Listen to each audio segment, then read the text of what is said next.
la presencia de Dios se manifiesta en mi vida. Y la Biblia menciona de que el pueblo de Israel estaba contento con el templo. Aquí estaba la presencia de Dios. Pero hay algo que Dios siempre condicionó de que la presencia de Dios estuviera con ellos. ¿Qué era? Que ellos se mantuvieran anexados en completa obediencia hacia el pacto de la ley que Dios les entregó. En otras palabras, Dios se compromete a habitar donde su palabra es obedecida.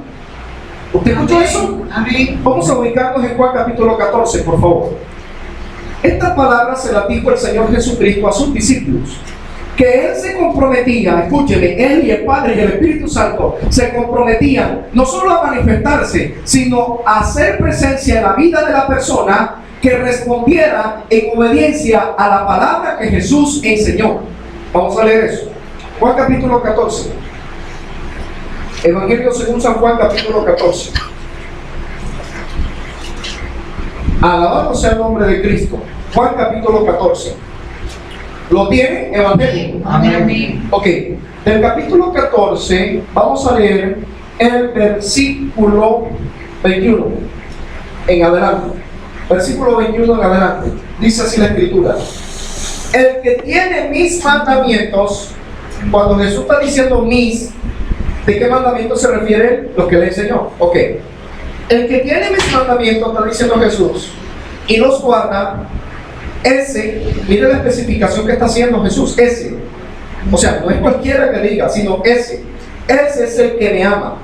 Y el que me ama, es decir, guarda mi palabra, será amado por mi Padre. Y yo le amaré y me manifestaré a él. Habiendo usted escuchado ese versículo y prestado atención, ¿en quiénes está comprometido Jesús a manifestarse? Respóndame. En los que le aman, que obedecen los mandamientos que Jesús enseñó. Porque esto es por obediencia, hermanos. ¿Cuántos estamos aquí? Amén. La presencia de Dios es un producto de en las personas o hermanos o hijos de Dios que obedecemos. ¿Sí? O sea que si usted quiere bastante presencia de Dios en su vida, usted y yo necesitamos comprometernos con esta palabra a obedecerlo. Ok, sigamos por favor. Entonces dice, me manifestaré a él. Versículo 22. Le dijo Judas, no el Iscariote: Señor, ¿cómo es que te manifestarás a nosotros y no al mundo? Respondió Jesús y le dijo: el que me ama, mi palabra guardará, y mi Padre le amará. Observe lo que viene en plural. Y vendremos a él, y haremos morada con él. Pero mire que Jesús es específico. Jesús dice que el Padre y él amarían a un grupo de personas en esta tierra que amarían, desearían la palabra de Jesús. Entonces Jesús, voy a ponerlo en esta expresión, gratificaría, recompensaría a aquellos que se someten a la palabra de Jesús con Dios manifestar y hacer morada en esa persona. Pero Él no lo va a hacer solo, va a ser Él y el Padre. Amén. ¿Cuántos podemos estar contentos por eso? Amén. Oiga, ¿usted sabe que es que Dios esté con usted? ¿Usted sabe que es que Dios, a donde usted esté, en la universidad, colegio, en la cocina, en la casa, en el baño, qué sé yo, Dios esté allí en tu vida contigo? ¿Sabe lo que implica eso? ¿Usted sabe la bendición que es que Dios esté permanentemente en mi vida? Es más, aunque usted y yo estemos en la cama durmiendo, ahí está Dios guardando nuestras vidas. Amén. Que ese es un privilegio muy hermoso. Claro, esto no lo entiende mucha gente y dice, no, yo que necesito el Evangelio, yo que necesito a Cristo, porque ellos tienen una idea distorsionada de lo que es buscar a Dios. Pero ya usted que recibe la enseñanza aquí, ya usted que relee la palabra de Dios, ya usted que estudia la Biblia, usted tiene que entender y usted no puede pensar como ellos piensan, porque el único que debe valorar el Evangelio y las cosas de Dios, la palabra de Dios, a Jesús, es usted y soy yo, que somos los hijos de Dios.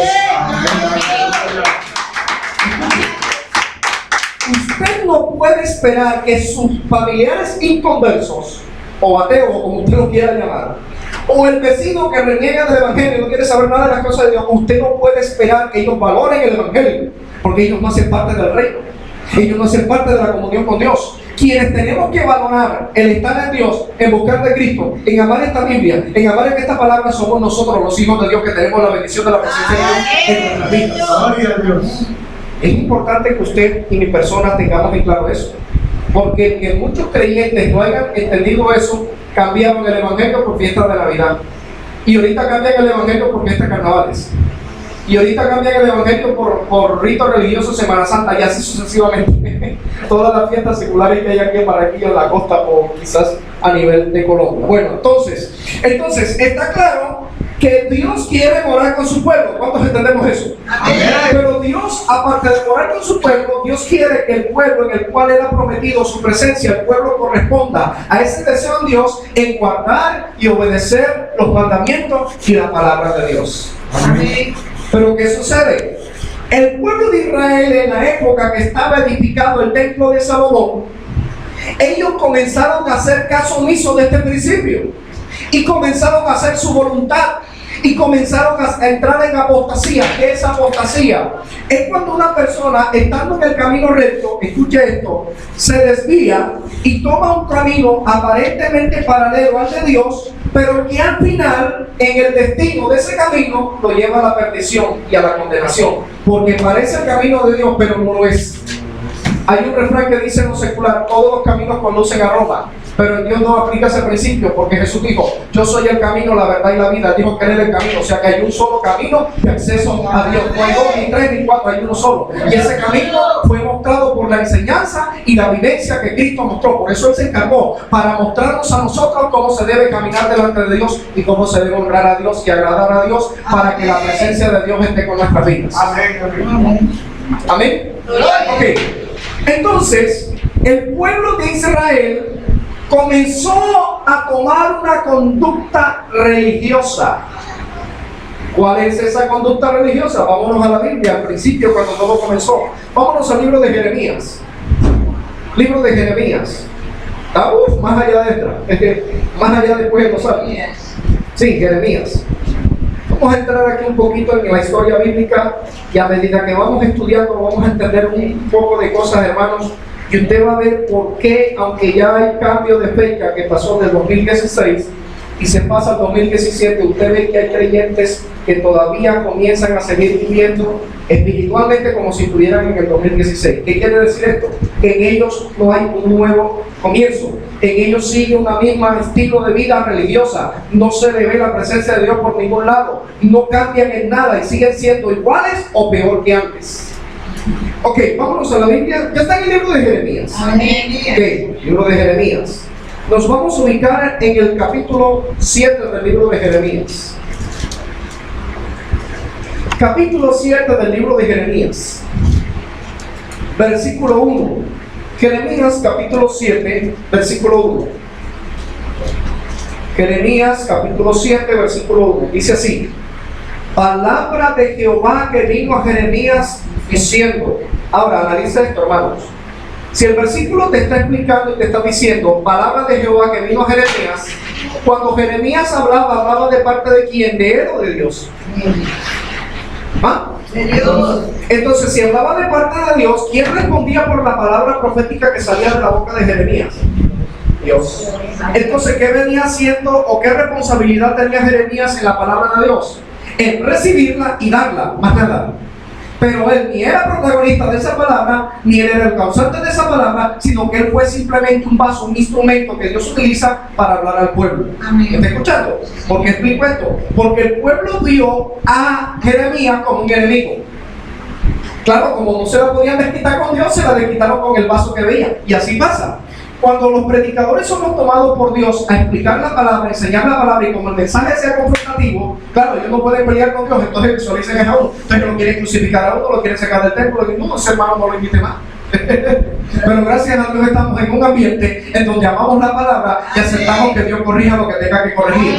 Porque si queremos un año nuevo y vida nueva, hay que comenzar con nuevos principios. Amén. Aplaudan a Dios si usted quiere aplaudirle. Dios va a hablar por el instrumento y el vaso del profeta que se llamó como Jeremías. Versículo 2 dice: ponte a la puerta de la casa de Jehová y proclama allí esta palabra. Estoy leyendo el versículo 2 del capítulo 7. Y di: oíd palabra de Jehová, todo Judá, los que entráis por estas puertas, ¿Para adorar a quién? A Jehová. Ok, miren acá. Jeremías recibe una instrucción de parte de Dios. Y la instrucción que él recibe de parte de Dios, observa acá, miren acá, tenga la amabilidad. Ahora sigue leyendo. Dios le dice, colócate en la puerta del templo. ¿Dónde le dijo Dios que se colocara? En la puerta del templo. ¿Y por qué en la puerta del templo? ¿Por qué no le dijo, móntate en el techo? ¿Por qué no le dijo, vete más rápido? ¿Por qué no le dijo, ponte en el este de la casa? ¿Por qué le dijo en la puerta? Porque en la puerta es el acceso al lugar de ese templo. Porque el templo solamente tenía una sola puerta. ¿Aló? Amén. Y por esa puerta, a ese templo iban a entrar del pueblo de Jerusalén, del pueblo de Judá, los que iban supuestamente a adorar a Dios. Amén. Entonces, como ellos iban a adorar a Dios, Dios les dijo, colócate en la puerta y diles esta palabra a ellos de parte mía. Yo les quiero hablar a ellos, porque ellos entran a adorar, pero ellos no han entendido algo que a mí me tiene molesto y enojado. El pueblo de Israel entendía que ese templo, allí moraba la presencia de Dios. Pero el pueblo de Israel, reitero algo, era religioso. Él sabía que Dios habitaba allí, pero no hacía lo que ellos necesitaban hacer para agradar al Dios que habitaba allí. ¿Aló? Se lo voy a poner de otra forma para que me entienda más rápido. Es como la persona que está casada y la persona tiene a la esposa o al esposo allí. Pero mientras no mantenga contenta y contento a ese esposo, la relación se vuelve conflictiva. ¿Aló?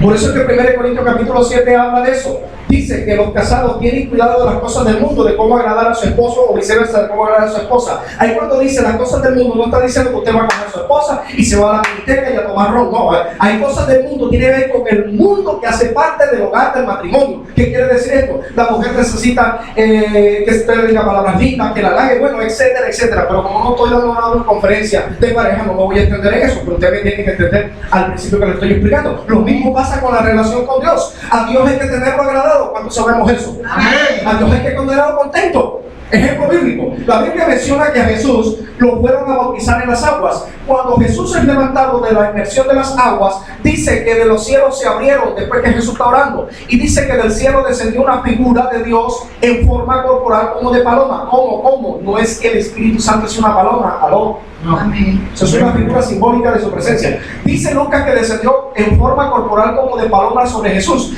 Y del cielo salió una voz que dijo: este es mi Hijo amado en el cual tengo complacencia. Amén. O sea que Dios quiere que en aquellos que Él desea morar y tener comunión, lo tengan a Dios complaciente. Van a tener la complacencia de Dios. Aplauda a Dios si lo desea por Dios.